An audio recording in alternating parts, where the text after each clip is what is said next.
Welcome. Thank you, everybody. We've kind of got three sets of audiences. We've got the in-person audience. Thank you all for being here. We've got online audience on a Teams meeting, and also we're recording it. So there's some folks that might see this in the future days. So just to give you a sense of the setting, we are on Wednesday, December 13th at Logan High School in La Crosse.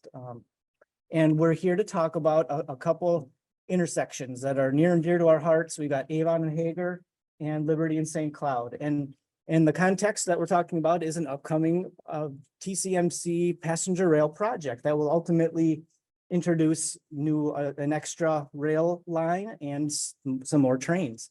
So what I'll do is I'll hand it over to Aaron really quickly to talk about the TCMC project, and then Aaron will bring me back and we'll talk further as we go down the line. So briefly, yeah, just speak up a little bit. If you don't have PA, we got people all the way to the back, and they're having a hard time here. So, absolutely. We'll give it a shot. Yep. Thanks. Okay. And Aaron Bovey from HNTB. Yep. So, as Chris already said, Aaron Bovey with HNTB. Can those in the back hear me? Am I coming through loud and clear now? No, still a little bit more. Okay. So as Chris said, we're going to talk about two at-grade intersections that are part of the TCMC project. That's why this study has kind of been evaluated.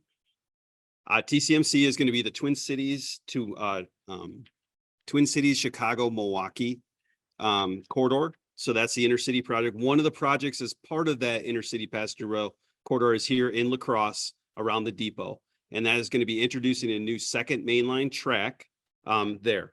So that's why that's how we've kind of all come together here today and tonight. So with me is Chris. Obviously, he's the WisDOT supervisor leading the study.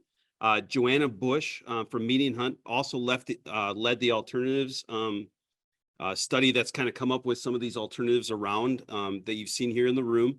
We do have other people here from as part of the team. Tom Kratz with WisDOT, he's the TCMC project manager. We have a couple other folks from HNTB, Jenna and Mike and Jesse. We're all going to be available here for answering any questions after the presentation if needed. The other thing I just wanted to cover is a few logistical things. As Chris said, we do have some folks online. For those that are online, if you do have questions, you can put those in the chat and we'll circle back to those at the end. For those that are in the room, we do ask that, you kind of hold your questions to the end of the presentation, and then we can kind of go around the room and take each of those. And as people are asking questions, please let them finish their questions, allow us to answer, and then we can open it up for other discussion if that's required. So just a couple of things from that. The other one other logistical thing I want to kind of point out is if there is an emergency for any reason, we're just going to go out these doors and turn right, and then we'll head out to the safest spot away from the building if something is happening here. Okay, as we also alluded to, anything that you see from the presentation, from the recording, the board materials, all that's going to be put on the WisDOT website. We have that information here up on this slide. There's a QR code. So if there's anything that you want to go back and look to after this, this public involvement meeting, you're welcome to go there. And there's also a link to a comment sheet. If there's something that comes up afterwards, you can also send your comments in there and we'll be addressing those during the comment period. All right, so our agenda for the meeting, we're going to give you just a quick, brief project overview of everything that's that we're going to cover. What has been the need? Why are we here? Chris is going to talk a lot about the existing conditions. What are some of the existing characteristics of these at-grade crossings? And then we're going to discuss all the alternatives that we kind of came up with as part of the analysis. And then we're going to talk about the next steps or the timeline on how this process continues. So just giving you a quick background, a little timeline on how we've gotten here. This all started, as I said, the TCMC went out and did a field diagnostics on all the at-grade crossings along the corridor. And that includes these two in La Crosse. So we met out in the field, WisDOT, representatives from the railroad, representatives from the FRA. The city of La Crosse was also present at that. And we went and what a field diagnosis is, we all gathered, looked at the crossings, started talking about the issues and some of the concepts related to how the scope of the TCMC project was going to impact these crossings. From that, WisDOT did take on doing an analysis there that they started this past March. That has been ongoing. And then the technical memo came out in June. And now we're here in December having the public meeting. So looking forward in April, we'll be looking to kind of come to a resolution on what these alternatives may result in, work with all the stakeholders on having a direction forward. And then looking to have that direction be ready for construction when TCMC comes around to actually do the larger overall project to implement some of the improvements. Okay, so what is the TCMC project that we're talking about? The project has been identified to restore the second main line track from about where the river bridge is all the way through the at-grade crossings near the CPKC yard on the east end. What we're going to do is we're going to install some new track work, put in a new mainline track, restore portions of the platform, actually reconstruct the whole platform adjacent to the tracks. And then we're going to improve the at-grade crossings there at these two intersections. And that is what kind of is but that's why we're actually wanting to look at these alternatives based on our field diagnostics. We thought it was very warranted to have a little bit more in-depth of analysis related to all this work that we're planning to do here.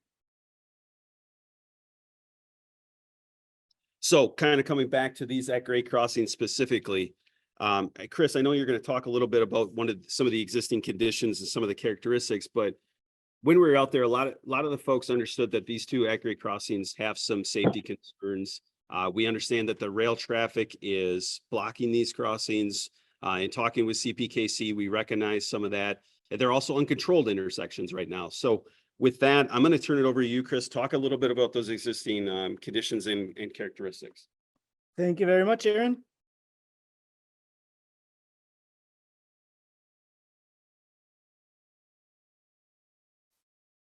So one of the biggest important things about these two intersections is, as you know, as local residents, they're neatly sandwiched between a station and a yard. So you've got a lot of train movements. And so that's one of the primary things we are dealing with as we talk about these crossings and the safety issues that we have and the solutions that we are looking to identify. That we're talking about a residential grid, as you know, 25-mile-an-hour streets. As Aaron mentioned, no stop signs right now. Parking is allowed. There are medians. Currently they're in the range of 60 to 100 feet long. That doesn't tend to necessarily deter people from driving around those medians because they recognize, oh geez, if I don't race around that median, I'm going to be waiting here for minutes at a time. So those are some of the things that are in the existing geometry at both of the Avon Hager, Liberty, St. Cloud intersections.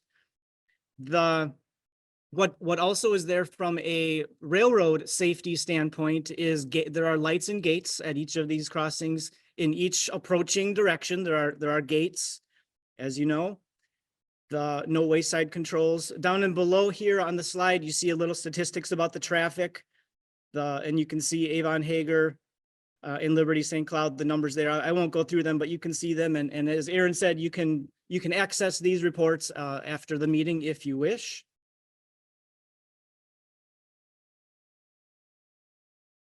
Now getting into a little bit of first we're going to talk about a little bit about the things that are happening traffic-wise without talking about trains quite yet, because there's plenty of incidents to talk about just from traffic. So typically what we're looking at is a 5-year look back, 2018 through, actually we added 21 and 22, 2018 through 2022. And you can see each of these crossings has 17 and 9 crashes. If you look on the upper right of this diagram, there's a number called the crash rate, kind of a way that the engineers will look at the data. And typically a number of 2 would cause attention and you can see each of these crossings, 9.28 and a 7.0. That tells us there are some crash concerns. And again, we're not even talking about trains yet. This is just the traffic. And you can see that there were injuries at each of these crossings over the past few years.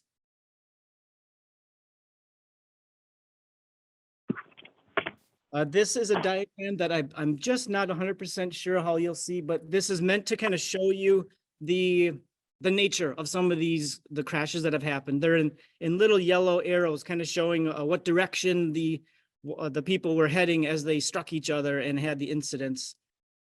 So I guess that I won't go too into depth of that, but just know that there are those numbers of incidents over the past 5 years. Now going into the railroad conditions, as you know, there are many activations. So what the analysis that we did, Joanna Bush was the engineer that did this analysis for us. She couldn't make it tonight, as Aaron said, but she worked with the railroad to get some really compelling activation data, meaning she wanted to look at, all right, how often are those lights and gates going off, and how much during the day is that happening? How often are those gates down and closed? And the numbers are pretty compelling. As you can see here, the average is 47 activations a day for Avon Hager, 56 for Liberty St. Cloud. That's just the number of activations when the lights and gates start going down and the gates go down. And when you compile all those activations over the day and the duration that they were active, it's 4.5 hours a day. And that's at Avon Hager, over 5 hours for Liberty St. Cloud. So I think anybody could just look at those numbers and say that's significant, and that those sorts of things might have an effect on the behavior of the traffic, as we said, doing more urgent and or potentially dangerous things, and certainly are in the mind of anybody who lives there saying, oh, there it goes again. So those are certainly, I think, very compelling numbers about the activations. Now, another thing that's really important about the Avon and Hager intersection is that this ranks in I would say our top 20 in railroad crossing safety from the standpoint of multiple crashes over 5 years. We have about that many, about 20 crashes in the state of Wisconsin. Looking at numbers compiled from 2016 through 2020, somebody might want to mute. If they sound like nice dogs, but please mute.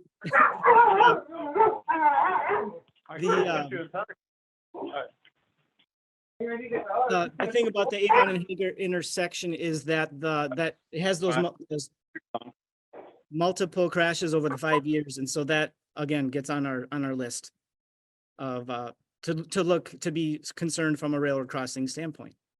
Other things are these are located in quiet zones, as you know. So what that means is the train, when it comes through, it doesn't have that added warning feature of honking the loud horn. So that reduces the safety aspect of that horn, but of course it makes it much easier to live next to. But again, in the absence of that horn, we have to think about other things that can help us with the safety. So I'll move on. I just want to talk real quick about some things, how our solution, as Aaron said, we're working towards a solution that'll hopefully be implemented hand in hand with the TCMC project, gearing towards that 2026 construction timeframe-ish. But we want to let you know that we've dug into these different various plans, and what's important is some of these important things that the city and various entities have put into plans regarding these roadways. So they've been recognized as viable existing rail corridors for protecting connectivity. There's Avon Hager, or Avon Street is a greenway or a slow street. What am I missing there? Safe routes to school plan. Yeah, it's been identified that the pedestrian safety, and I think that was in talking to one of you, that was one key is, hey, let's make sure we're not just talking about vehicles and traffic and semis and cars. We're definitely talking about pedestrians and bikes. Importantly, we talked about that Avon Hagar intersection. Both of those crossings in the past 5 years were pedestrian versus train. One of them was fatal, one was not, roughly in the 2018-19 timeframe. So, but you can see here from these plans that these roadways are recognized as pedestrian heavy. So those are certainly things that we, as we talk about solutions, have to factor in and think about. Okay, so what we'll do next is we'll step into the alternatives that we've identified. And as we talk through this, I want to remind you that these are ideas, these are conceptuals. We're not married or not really advocating any of these particular solutions. We are open to your favorable, your negative comments on these solutions. We're open to different ideas. Another important concept is it could be that any of these ideas on its own isn't solvent, and maybe it might be a combination of two or more of these ideas, such as maybe you throw in a crossing closure at one spot and a 8 quad gate in another, or we do a traffic change where the roads go different, maybe one-way pairs, things like that. So we'll get into some of those ideas, but I just want you to keep those concepts in mind, is we're totally open to your thoughts and ideas on these concepts. One thing that we'll touch on that's kind of broad and global about all of the any and all of the options that we would consider is that we'll be focusing, for instance, when we think about pedestrians and bikes, one thing we unilaterally will think about is trying to square up those crossings as much as we can, because we were talking about today, there's how many bike accidents are happening at these crossings that we're not aware of, that are not on our number sheets. It probably happens quite often that people get, whether it's the bumpiness of the crossing or whether it's the angle of the track and the tire snagging it and sending you down. We recognize these crossings have those angles. And so any solutions that we would think about, those are considerations we would put into our ideas. Detectable warning fields, that's a standard. Those are the, I don't have a picture, but you've seen them, the yellow rectangles at crosswalks that have truncated domes, little circles for people that can't see as well and that can feel their way around. Those are standard, and those are things that we would incorporate into our design. And of course, another idea is pedestrian-oriented warning devices. Perhaps because many warning devices, the flashy lights and the gates are oriented traffic, they're higher up so that the vehicles and truck drivers can see them.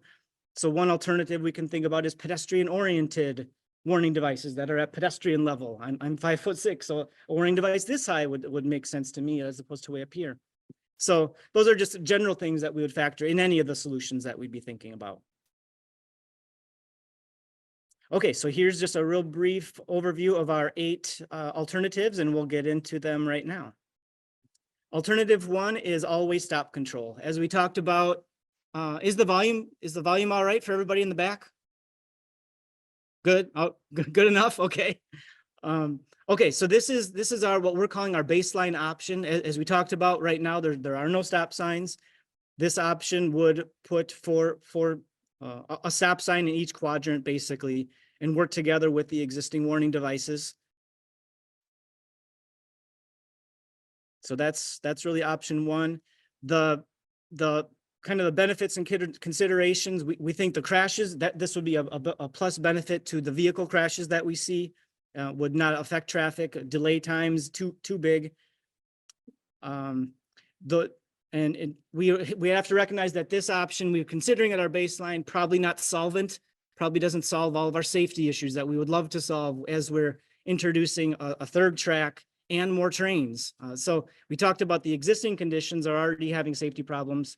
Remember, we're having another track and more trains. So that's why we're really passionate about trying to offer some solutions here.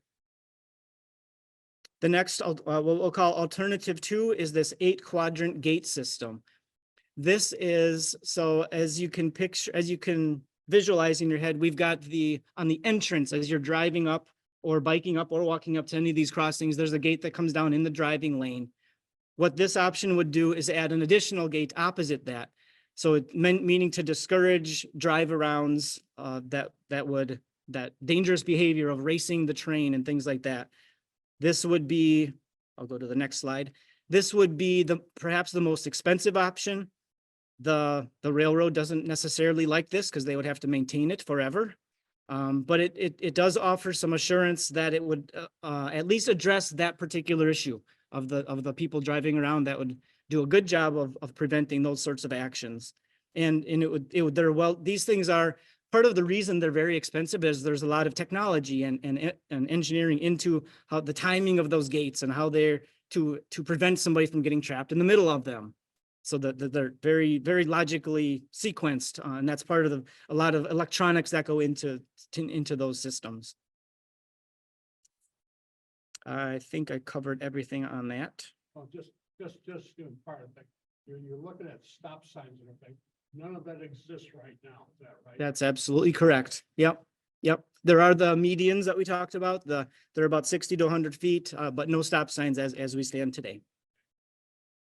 Okay, then we'll move on to, and that can, nicely timed, because now we're going to talk about medians. Alternative 3 or option 3 that we could combine with other alternatives is to extend those medians.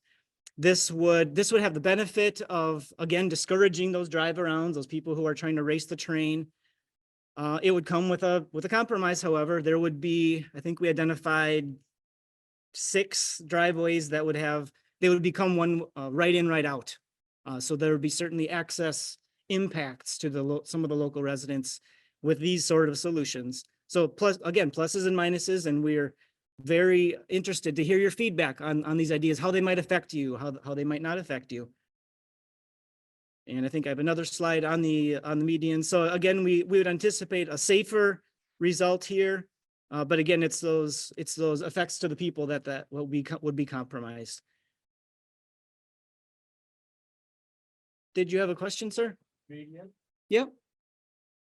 you have medians that are right in and right out already there, and there should be, I think the medians would have an opening, so if people can come all the way through.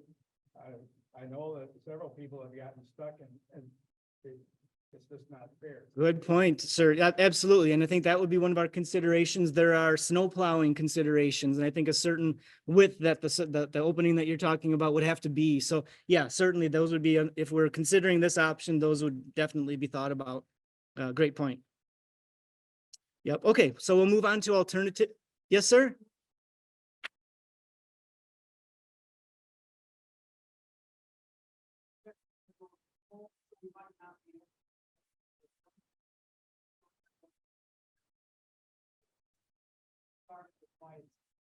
Okay, so I think Matt Gallagher from the city of La Crosse, so it may be, I think to paraphrase what Matt said, maybe it isn't a slam dunk. There might be different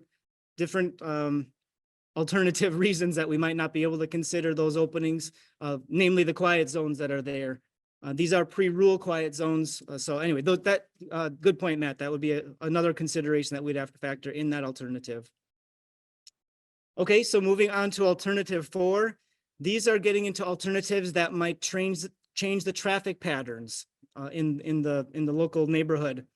So for one example here for alternative 4, we would go, so Hager Street would go eastbound and St. Cloud Street would go westbound only. That would have advantages of preventing certain movements that would cross with the railroad tracks. So that would minimize our interactions with the traffic and the trains. There are certainly considerations. So I think the safety would increase. Again, considerations and potential ways that this might not be the best is travel times would be impacted. Of course, if you change the directionality of those streets, we're estimating probably a 2-minute impact each and every trip that certain people take in certain directions. So there are, of course, balance points there to doing options like this. Potentially there could be positive impacts of maybe using existing gates in certain locations, things like that. A downside of this is if there happened to be a wrong way driver, this solution would be ill prepared to handle that. So that would be, again, we're talking about pluses and minuses of these solutions. And again, I want to remind you that these things we're thinking about could be paired with some of the other alternatives to create the best solution. Yes? St. Cloud is not true. Okay, So that's something that has to be looked at. St. Cloud is not a throughway to George Street. Yeah, so that would be certainly a consideration to think about in any. Yep, good point. And moving on to alternative 5, this would be a similar concept, but thinking about the north-south direction. So Liberty Street would be just northbound, Avon Street could be just southbound. Same sort of considerations, same sorts of pluses and minuses. We think it would be a safety increase, but we think there would be concessions that would be made, again, extra driving times and perhaps not solving all of the problems that we're looking to solve. But we think it could be an alternative to consider, or part of an alternative to consider. Alternative 6, again, almost combining these two ideas, is making it We're not just thinking east-west, not just thinking north-south, but combining the east-west and north-south into a more comprehensive one-way, we're calling it a one-way pair network where of course, I think you can get the idea is traffic, instead of being bi-directional, is going only one way on the street. And so again, very, very similar pluses and minuses to this sort of consideration. Alternative 7, this is the alternative of closing one of the intersections, and we're focusing, if our recommendation is, if we are thinking about this consideration, we'd probably focus on the Liberty St. Cloud as opposed to Avon Hager due to the lower volumes, I would say. So that would be where we would focus. Notably in this alternative, it would be closed to vehicular traffic, but it would, of course, we always have to be thinking about those pedestrians and bikes. So we would not close it to the pedestrian bikes. We would think about, and you can see, it might show up real little in our diagrams here, but we're kind of showing conceptual ideas of how that could happen, and we would, what this drawing does show is a square 90-degree crossing with the railroad tracks to prevent those wheel grabs and things like that for bikers. So that's one notable thing that we'd have to think about with the closure. Again, impacts to traffic, impacts to people that live nearby. They'd have to go a different way, diversions. So the bike and pedestrian not be a bridge. No, we're not talking any bridge solutions. No, this is all at grade. Good question. Going into alternative 8, this is kind of interesting. The kind of an emerging technology that we admit is not proven yet, but might be intriguing in situations like this. And what we're talking about is there are various companies that are using the latest technology. They actually use people's cell phone devices and things like that to monitor traffic and to monitor who is where and things like that. But they also can monitor train presence and things like that. So in one particular solution, it could look something like this sign that you see here on the drawing, is that in certain situations when the train is about to come, this sign could come up and this might be 2 or 3 or 4 blocks ahead of the crossings. And the idea being that people would then divert. They would be notified, there's a train up there. I'm going to go this, I'm going to take a right here and divert that and go a different safe way. And that's a key to the solution, is if we are diverting traffic, we need to think about where is that traffic going and are those crossings safe and able to handle the additional traffic. So those are, and again, thinking about those ideas of combining ideas, this could be something that we might think about implementing in concert with one of the other solutions. So just something for us to think about. We're not in love with it, or we don't hate it either, but it could be some solution that could be of effect here and to positive safety. So moving on to our next steps, as Aaron indicated, he's right on. What we're striving to do is select alternatives, and we're so happy to see this turnout, because I see a lot of passion and I see a lot of people affected by these crossings. So again, please don't be afraid to write down your comments. Certainly after I'm done talking, you can raise your hand and we can talk about it. If you're not comfortable with that, you can write down your comments on paper. Also, if you like the online form, or for those of you who are online, there are certainly our website and the links that we gave you. There is mechanisms for you to put your comments into those locations too. So we're looking to move forward and select the best options. And very importantly, the options whatever option that we have to go with has to be approved by the Office of Commissioner of Railroads. They are external to us. They are their own agency, and they have the power and the authority to approve or disapprove any of these solutions that we propose. And then, of course, the ultimate goal is to get it aligned up in concert with the construction of the project in 2026. So with that is the end of our prepared presentation. I'm certainly happy to answer any questions you might have. Yes, sir. Anything that addresses any of the treatment or the track conditions that would be modified or adjusted?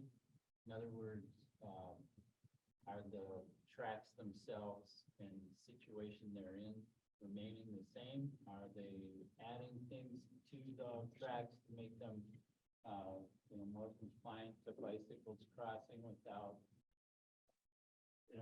jarring the kidneys of, bicycling. Yeah, so I mean, the track, yeah, so the question was, is there gonna be track improvements that are gonna be beneficial to pedestrians? Is that a good paraphrase of your question? Okay, so yeah, the track is gonna continue to be still, it's standard steel rail with wood ties. However, at the at-grade crossings themselves, we are gonna reconstruct those to be more bicycle and pedestrian friendly. So the crossing panels will be replaced. What we can also do is, we've seen in the past, we put the rubber flanges in the guideway where the wheel goes in between. Those would be there. So the condition of what you see those at-grade crossings in today is going to be vastly improved at the end of the construction with whatever alternative is selected. Yes. And how often is that stuff going to be repaired? Because the current conditions right now, by the looks of it, hasn't actually been repaired or touched in a long time. So the question is, what is going to be like the maintenance cycle of the existing at-grade crossings? I would say that the maintenance cycle is going to be highly dependent on both the railroad and the local roadway authority being able to come to an agreement on how they get addressed over and over.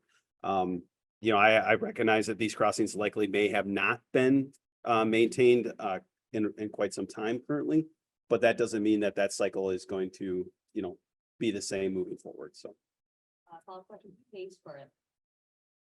who pays for, For yeah, Maintenance. the maintenance, Yep. by state statute, the railroad is responsible to maintain the crossing surface. Is there a railroad representative here? no, not this evening. Good Yeah. question.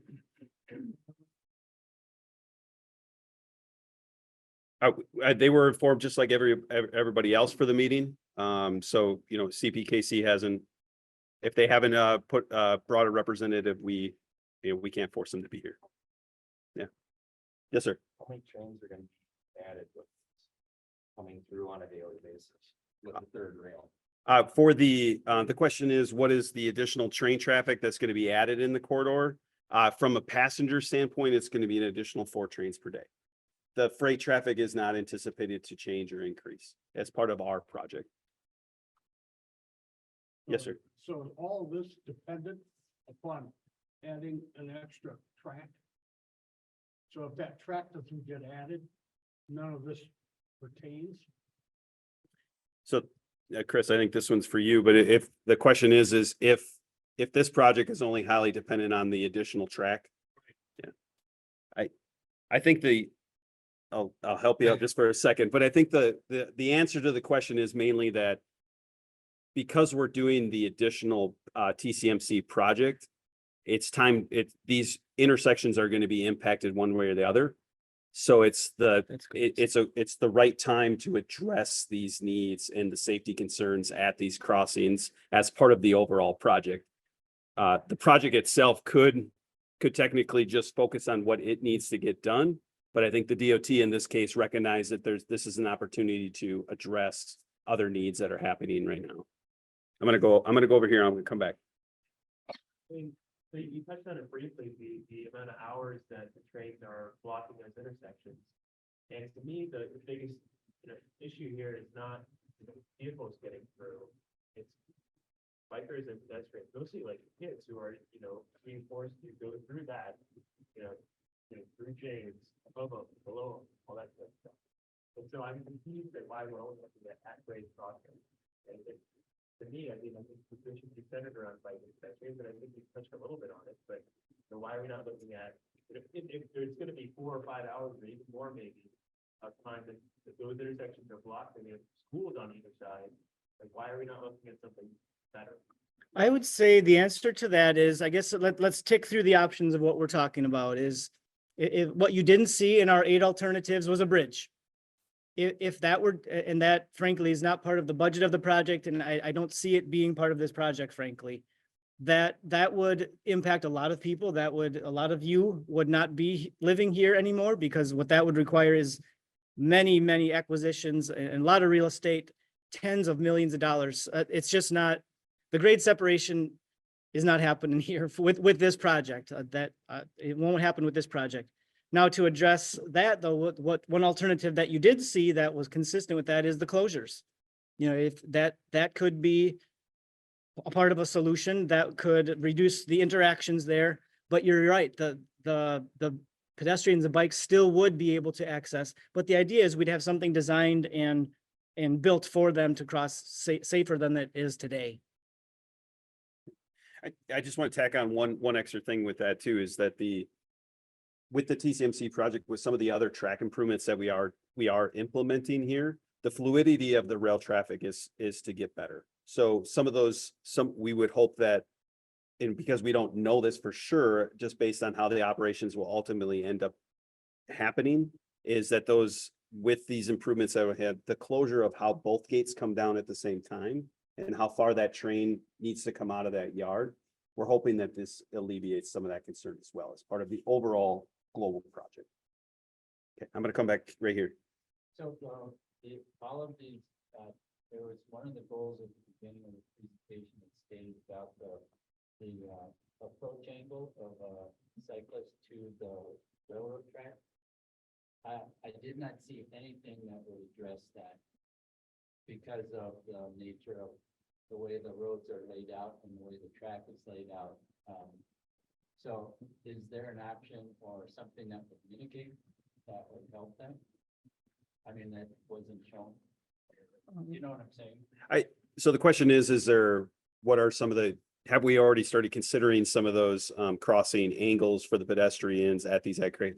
Everything that you've seen today has just been primarily a concept for the skew. I think what Chris has alluded to, some of the global design considerations that the project's ultimately going to deal with, is looking at exactly that. How best can we, when we get into something that really needs to be constructed, how best can we make those angles appropriate for bicyclists, pedestrians? And if we can't, what are other safety measures that we can do to help them with those types of things?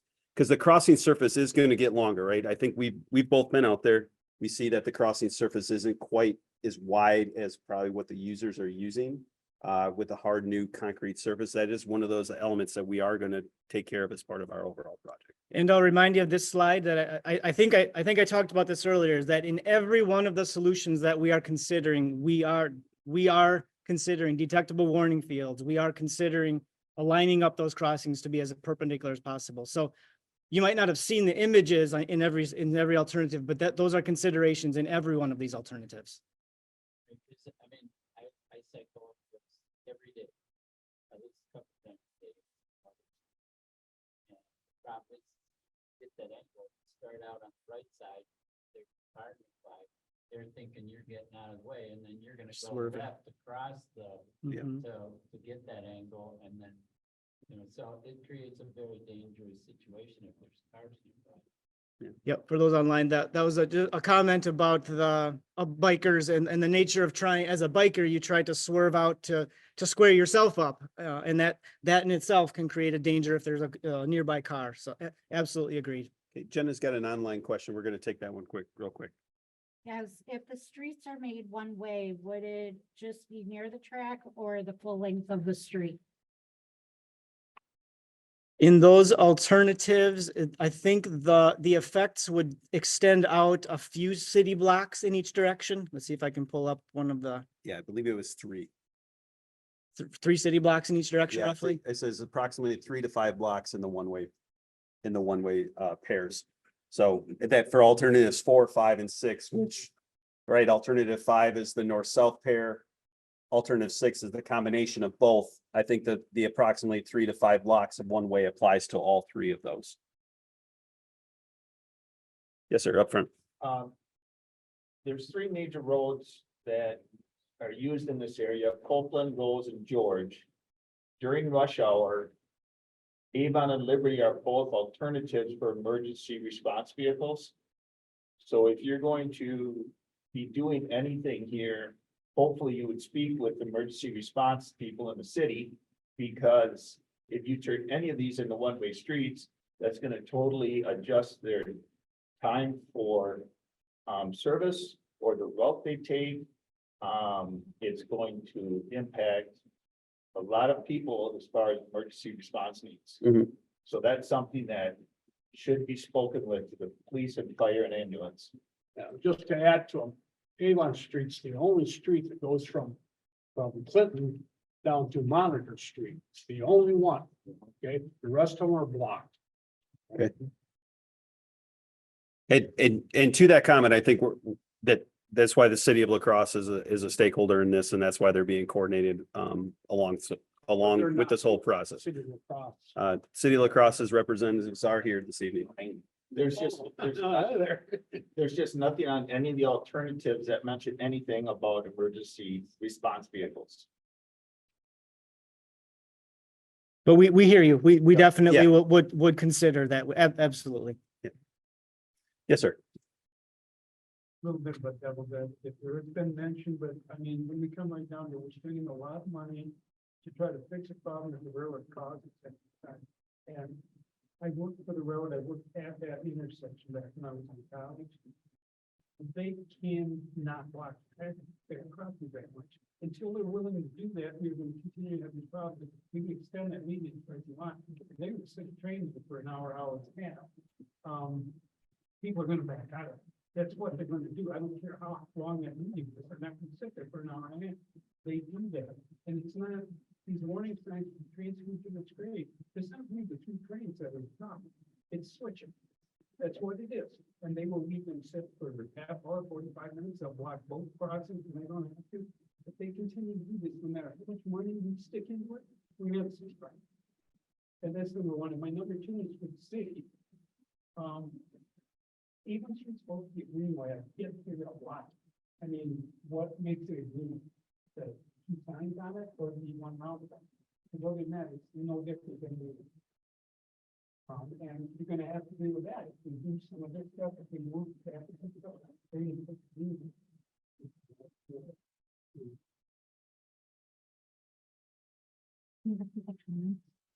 Just to repeat the comment for those of you who didn't hear, the first comment was regarding the trains, the CPKC, the rail operator and the switching movements, and what control do we have, or what responsibility should the railroad have to do a better job of not blocking those crossings? I don't know if I have a great answer for that in any crossing in the state of Wisconsin, to be honest. There are state statutes. They oftentimes they don't get litigated because the ultimately the train companies, the rail companies prevail. I know that's not welcome news, but that's part of the reason why we didn't focus on those alternatives, is we don't have much control over that. Not to say that we'll ignore it. I think it's a great point and something to consider. Could the train operations change? Aaron and I and the project team don't have much control over that. I don't know how else to confront that. And then the secondary question there had to do with the city of La Crosse, and is it Avon Street being a greenway? I don't know. Did you want to respond to that? No. Okay. Okay. Next question. This is the question, I'm just gonna piggyback on that. He's absolutely right about the train blocking the area. When the trains are going through, that's not the problem. You only have to sit there for a few minutes. But when they're building the trains, I don't understand why they're not building them farther down. So when they're repairing the tracks and adding on the track, the extra track, they should be considered to do the switching down farther. So you are blocking the intersection the whole time, and you're gonna litigate all the problems that we have, because you're not gonna be playing on people's patience. So this was a comment again from the railroad operations standpoint of, well, could the railroad operations be doing some switching movements differently that wouldn't affect these intersections? It'd be nice if they were here to be represented, so. Yep. If you do this again, it would be nice if they would be. Yeah, I mean, that's why we have these forums, is to document these comments so that we can take this information back to them as well and open that conversation back up. So appreciate that. I'm gonna come up here and then I'm gonna come to the 2 gentlemen in the back. For your considerations of these streets being one way, are you saying a single lane in each way or 2 lanes in each way? Because my thought is anytime you turn a street to a one way, it's a racetrack at that point. Because if you're gonna increase the speed, you're gonna increase the accidents. So, especially if you put two lanes. Yeah. One direction. So I think just to repeat the question for those online is what is the consideration of how these one-way pairs look from their existing today? Is it going to remain is it going to go to a one lane or stay as a 2-lane type street? I don't know the answer to that. I think if we pursued these options, those would be some of the things we'd have to think about. Is it near, would the road narrow to 1 lane in that direction, or would it be 2? I don't think we have, today, I don't think we have we haven't gone far enough into any of those, but great consideration. Agreed. Well, Chris, I think we also have to remember it's a city street. So ultimately, it's gonna be up to the city, right? And the comment being the city will have a very big part of these decisions. Absolutely. I'm going to go back to these gentlemen come up here. Sir in the gray? I think when I heard the warning, like a train's coming, you know, something like that. Yep. Good starting point, something like that to let us know already. That doesn't sound like, put it in right now. How about when you're at an airport, to see when oncoming planes are coming in, to the trains, even a small one at coming up to the crossing, one's gonna be coming through in approximately 15 minutes. All right, don't go that way, so you can plan for an approximation anyway. How about notice to the schools to let them know what intersections are gonna be, so it goes back to the safe route to school. I think thank you. This comment had a lot to do with what we were calling our alternative 8 and some of the technological sort of alternatives we could consider. Potentially putting extra signs up that would notify people in advance. I think this was a vote for that, to pursue ideas like that, I think. Was there another hand? Yep. On your proposal right up there, are you adding stop signs on Avon Street by Hagar? Is that, I can't tell if those are existing or if you're adding stop signs. Well, Avon and Hager currently has no stop sign, so that it would, But your one-way would solve the problem that I have. I have trouble with northbound Avon and westbound Hagar. There's a house on the southeast corner. We can't see each other. And I'm constantly having almost fender benders at that intersection. It doesn't matter how I go, because the other people are barreling like crazy. So this would solve the traffic complications that are there currently with what you have. And adding stop signs on Avon twice. And takes me a couple more minutes to get home because I'm safe. That's fine with me. well, thank you. So I like the proposal that you had to solve that problem. So this was a comment in favor of ideas like the one-way pairs, like we're seeing on the screen here, that in this case, a vision triangle problem that currently exists, that this would alleviate that vision sort of. Like, Thank you. Sir up here? The thing is, what it used to be when we had just one single light right in the middle of the intersection. People, when the trains make, people could go around if they needed to go around and go in another direction. So they never having to cross the tracks. I've asked for this before. If you had on Avon on the south side and on Liberty on the north side, if you had the two gates coming down meeting about the width of a train car away from it, there's plenty of room for the people that don't want to wait for the train to go around and get out of it. So you're not going to have them have to wait for that long. And you won't have some of the problems they have now. So the comment is that you're promoting to position the gates such that it allows a driver to be able to do a turnaround or a U-turn and I guess Yeah. remove themselves from the intersection and having to wait, Or correct? maybe take a right Yeah. They would take a left, and no right. or a left. Okay. Okay. Left and right, the right one. Yep, or a left. Yep. Yep. Depending on which way. Yep. Right. Okay. That's what it was before. Okay.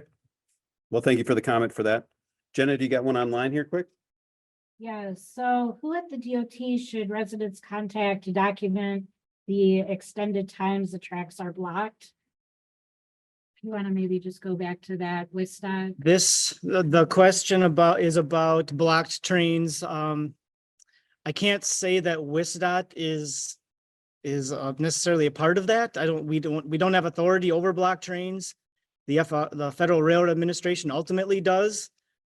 So if the question is who do you contact in Wisconsin DOT to report blocked crossings?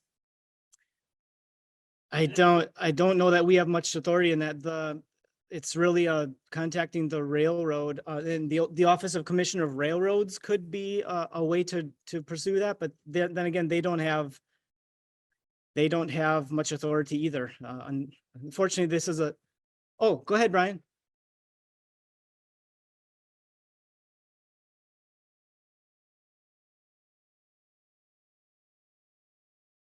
Thank you.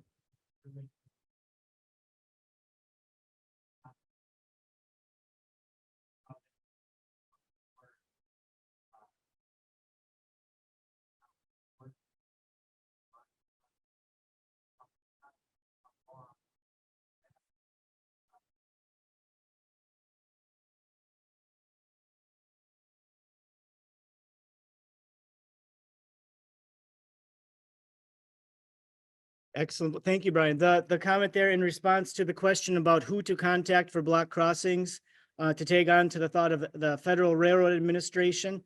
That is a primary way to go, is the FRA has a portal where you can report blocked crossings. Now, what they do with that information is a different story. As the commenter just said, the FRA compiles that data so that they're smarter about it. When it goes into actions, I'm not sure what actions come out of that. I won't speak to that.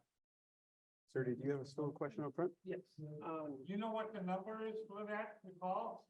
Uh, Nobody knows the numbers to call when you want to call We'll, After the meeting, I have one. yep, we'll get that, and then maybe we can just, find a way to put that with our documents. Okay, sir, did you have one? On alternative two, where you adding the extra gates on the other side. Yeah. Along with the stop signs, which I think the stop signs are a good idea regardless of whatever you do, just to get people from, like they said, they'll barrel through no matter what. So if we had stop signs, that might deter, but people are still gonna be stupid regardless of what you do. But on the alternative two with extra gates, because I live on a block where we're affected by the medians. Mhm. The reason when we had this meeting years ago, they talked about, they gave us options to keep it a no train horn area, which is railroad considers a loose idea or suggested, is that we could either do the median, which was the cheaper option to keep it no train horn, or they could put in the extra gates, was more expensive. Well, they went with the medians. If we go with alternative two, which I think is the best option, can we have those medians removed because they don't deter nobody? Like people still go around them, even if you extend them, and it just messes with people's ability to get into their driveways and stuff. So if you add those extra gates, can those medians be removed? It's just gonna alleviate a lot of hassle for snow plows trying to get through, emergency vehicles, just in general. Yeah. So Yeah. I would throw that as a consideration for alternative too. So the question or the comment is part of alternative two, can the medians be eliminated if the quad gate system is implemented at both crossings? So I think it's definitely something that can be looked at and considered. I know it's not showing up here as part of this alternative of eliminating the medians. It would really come circling back to the quiet zone requirements for these at grade. It's not a quiet. But Yeah. when they were doing this Yep. before, when they put the medians in, that was part of keeping it quiet. Sure. One of the options was no median, just add extra gates. So I feel like that should still be on the table for a no quiet zone. Okay. Matt, I see you got your hand up. Did you want to add something?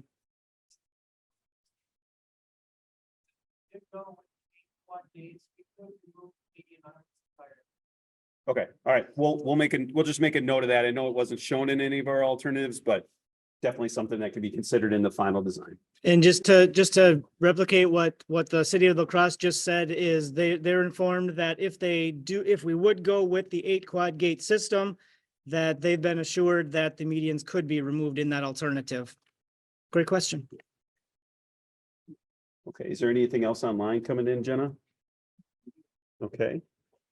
Yes, sir. Now I know this was brought up about who would pay, but under any alternatives, like especially this one and removing the medians, would there be any cost to the city of La Crosse for anything?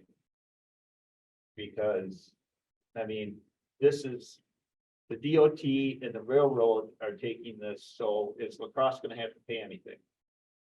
We don't anticipate that. The passenger rail project is the project initiator. So that's who would logically pay for this. I can't think of a city of La Crosse expense in any of these alternatives. It would be nice to have a definite answer on that, so the city would know. I mean, maybe they know, but we don't, but. Well, I guess if you want more definiteness there, it goes to the statutes is, again, the city isn't the project initiator. If they were, they would be responsible for certain widened areas of the crossing, for instance, and they would be responsible for the warning device costs. But since they're not, I don't see that. I guess maybe I'm thinking about that in the context of a crossing closure. Would the city have, I don't know. I don't think so, though. Let us follow up back up on that, Good but I question. would say the anticipated is that there'd be a 0 cost to the city of La Crosse at this time. Thank you. Yep. Okay, Currently, there's no cost share with the city of Crosse. That's correct. Currently, there is 0 cost share for La Crosse. yes, sir. Going to have, you say a follow-up, is there gonna be a website where you can, put frequently asked questions or something like that? Or where we can communicate and ask another question, and, you know, I know that's, Almost needed that at the end too. Yeah, I'll go back up. There it is. There it was. There is this website. Hopefully you can find your way to this website. There is there's some information about the TCMC project, and there's also a mechanism for you to submit any comments or questions to the project team also. And Jenna, just correct me, you can comment both on this PIM, right? And you can also comment back on the TCMC project overall. Both of those are being logged by the same folks. So we'll be able to compile everything as necessary. What's the number? No number. You could leave a comment here by paper if that's your preferred method. Otherwise, if you go to the website, you can get everything there as well. And we'll leave this up on the screen. Mike, is there a board with this one too, or It's on here. the QR is right there? No, that's- Oh, the website is, yeah. It's on- Yeah. You could, yeah, so you could take an extra comment form home for it with you. That would have the address for you. Okay, is there any final questions? Got one last one up front here? One comment about the alternative 8. I know Jerry mentioned that he thought it would be good to have those up there, the warning signs a couple blocks ahead. I live right on Avon Street, just south of the Avon Hagar intersection. And if those lights start going, people don't take an alternate route, they floor it. If you put one of those things 2-3 blocks ahead, all they're gonna do is floor it in the neighborhood in order to get through. They're not gonna take an alternate route. I mean, I've lived there 23 years, and the number of times people floor it, I can't even count. So Yeah, good point. that option, I don't think would work in this situation. I understand Jerry's concerns, and they're valid, but I don't think it would work because of the drivers. Okay. Also. This comment is about alternative 8 and leveraging technology, perhaps warning drivers and bikers and pedestrians that trains are coming ahead of time.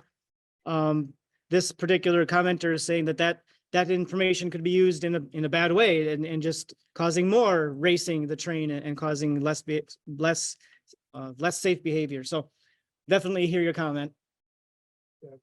Earlier. that might be noticed about 3 or 4 blocks before they would get to the crossing.